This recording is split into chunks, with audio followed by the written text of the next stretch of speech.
Don't ask yourself, what can I do? Ask, what makes me come alive? Hello, we are at the Australian Permaculture Convergence in 2023 and I am here with Brenna Quinlan and Charlie Mgee. Welcome, thank you. You two are so good at being creative and fun and bringing adventure into the permaculture movement and also in social change and activism. So I want to ask you questions about that today.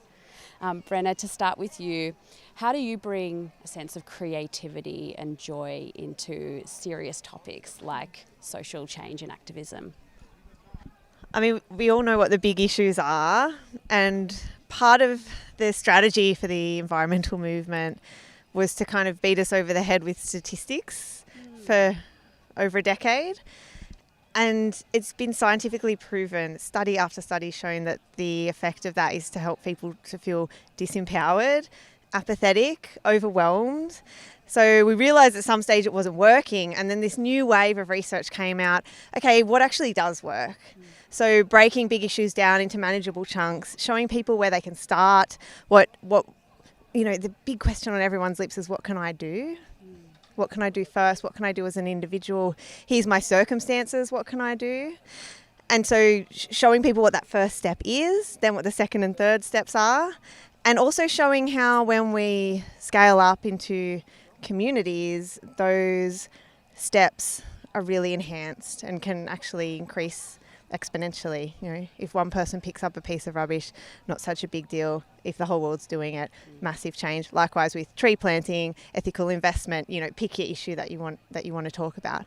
So that's one of the angles that I come at it through. And when I'm thinking about a big issue, what's going through my mind, because you may have noticed, slightly obsessed with drawing, is how can I portray this in a way that is not only accessible but also really motivating for people? What's that little flame, that little spark that I feel inside? Like, yes, this is my connection point, this is my in with this issue. How can I share that with a wider audience? Thanks, Brenna. Beautiful. And for you, Charlie, you have such a sense of adventure and play in the work that you do, and especially with Formidable Vegetable. Amazing performance last night. Can you share a bit about how you bring that into your work and communicating the messages you want to share? For me, when I first did my permaculture design course 12 years ago with Rob and Francis, I got into day 2 or 3 when you're learning about all the wicked problems of the world, and part of me just wanted to stop the planet and get off. And I just had this, like Brenna was talking about, an overwhelming sense of the facts and figures, which are important to know about. But as everyone kind of goes through when they're confronted with that stuff, I just had this sort of overwhelming response of like, what can I do about it? And as the permaculture course unfolded, I learnt what I could do about it. But at that point, I was in this sort of point of near despair, and I was just like tearing my hair out over, what can I do? What can me, little old me? And my housemate at the time, I'm really grateful for her coming to me and quoting me something from Howard Thurman, who said, when you're asking yourself, what can I do? Well, basically, don't ask yourself, what can I do? Ask, what makes me come alive? Because what the world needs is people who've come alive. And that really stuck with me because, feeling that sense of overwhelm and disempowerment wasn't serving anybody. It wasn't serving me, and it wasn't giving me a sense of empowerment. Later on, when I got the tools to, do permaculture design, that was another layer of empowerment. But at the time, I was a musician, playing in bands and touring around. And the reason I decided to come to permaculture was that I didn't feel like that was achieving any kind of change in the world. The way I was doing it was like having a great time, having fun, making people dance. But what was it actually doing towards a better world? And when I kind of had this realization that, what makes me come alive? Well, music's pretty fun. I kind of just joined the two together, and basically after a series of events ended up singing songs about permaculture. No, there's no such thing as way.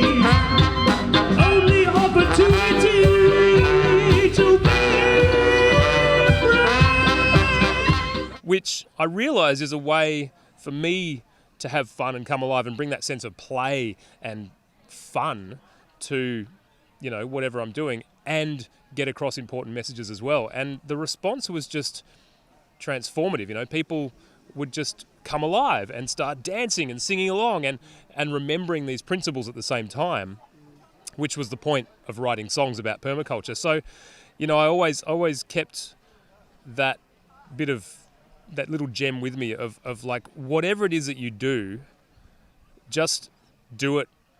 Do what makes you come alive. Do what is fun for you, because that's probably what you're going to be best at anyway. And if you come at it with that sense of fun, then it's going to be infectious for other people. And yeah, I come back to that for the first principle every time. And it's, so far so good.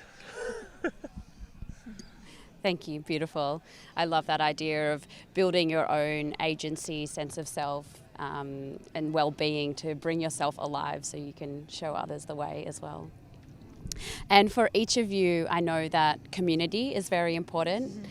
And the theme of the Permaculture Convergence is a toolkit for resilience. So I'd love to hear, what do you see that communities need in their toolkits for resilience? Yeah, we actually both currently live in an intentional community, and I've lived in almost a dozen intentional communities all over the world for the past 12 years in some form, including at Meliodora with David and Sue. And obviously we engage a lot too with the wider community, as I was talking about before, where we're more powerful when we're connected and when we're working together. On both of those scales, there's a few skills that are transferable. Nonviolent communication is one. We just taught it this past week in the permaculture teacher training course, and we do mention it in our permaculture design courses as well.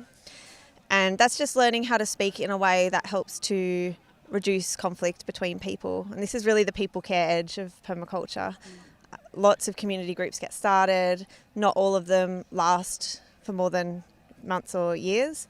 And a big part of that is people are very different and have different opinions. And we want to find out how to embrace and incorporate that diversity instead of letting go what were otherwise great projects by really informed and excited people just because of personal disputes.